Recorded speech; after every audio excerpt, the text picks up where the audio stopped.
3. I'm staying in a village called Ruska, which is right on the border of Poland, Ukraine. Further north, where I'll be going this morning to the camp at Sobibor, you come to the town of Vlodova, which is on the Belarusian border. So you've got the 3 borders right on top of each other. And today it's absolutely freezing, but the forecast was meant to be for overcast and snow. And I woke up to this beautiful sunshine, which was a little bit annoying because I would have got some work done, maybe. But then I thought to myself, stick to your schedule. So today and the next couple of days is at the Sobibor camp, where I'm taking pictures that will be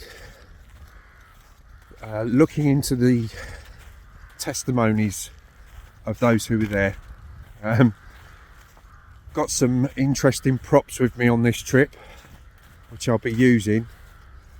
And then I've also got to go to the border police to ask if I can photograph the River Bug, because of the tensions between the countries and stuff like that.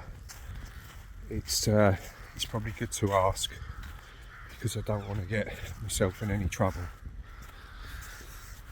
But here we are. Let's go and grab a coffee, and then off we go. Top man.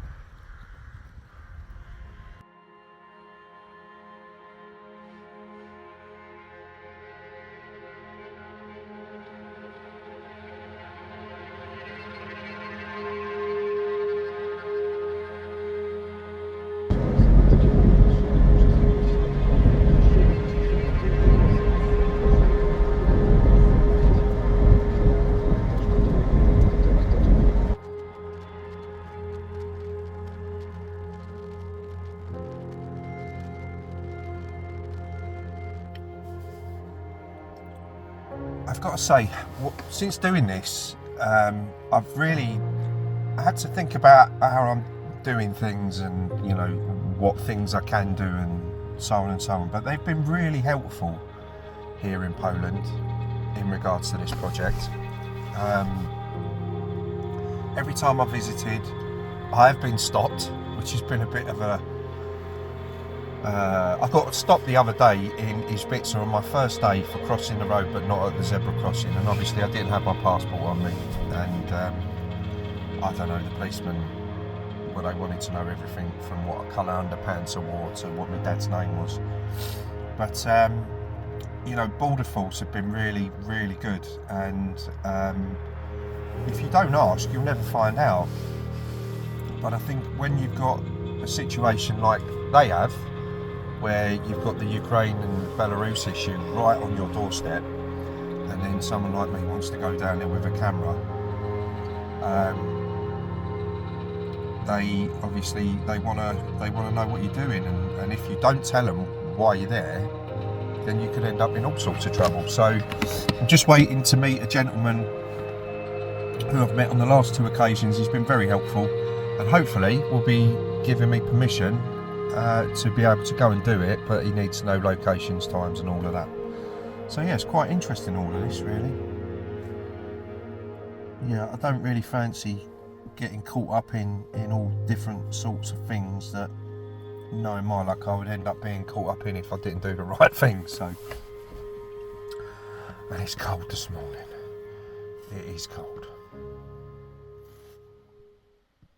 It's extremely peaceful. It's very peaceful. This river has seen a lot over the years when it comes to conflict.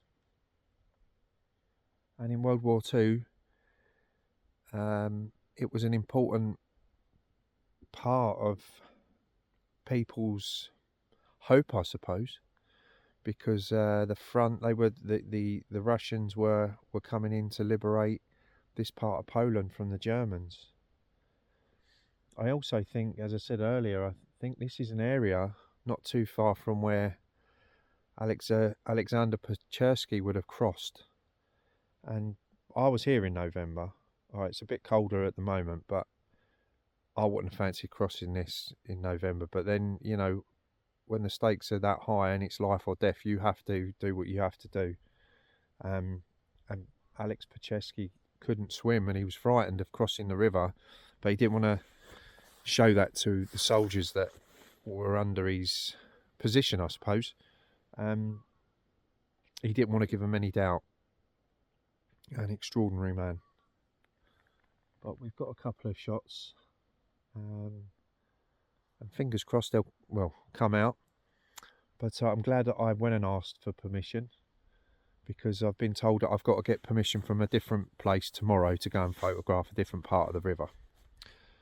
But anyway, managed to do it now.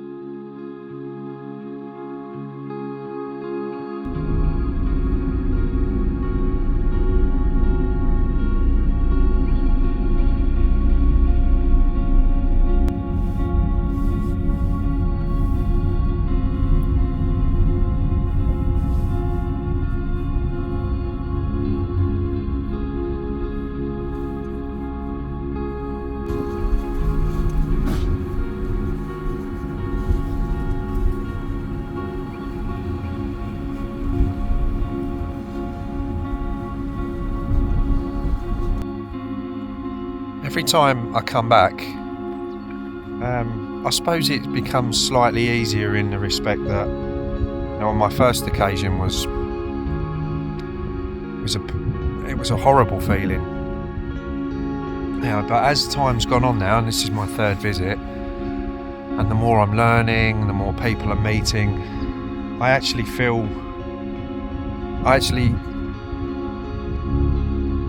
come back now and feel like I'm actually doing something to help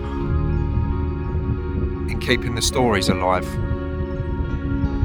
And that's really important to me, because I still can't quite believe what happened. But it did, and it happened exactly where I'm standing. You know, this was the platform. And as someone said to me the other day, it is sobering. It does make you realise it's extremely peaceful at the moment. But 81 years ago, this was awful.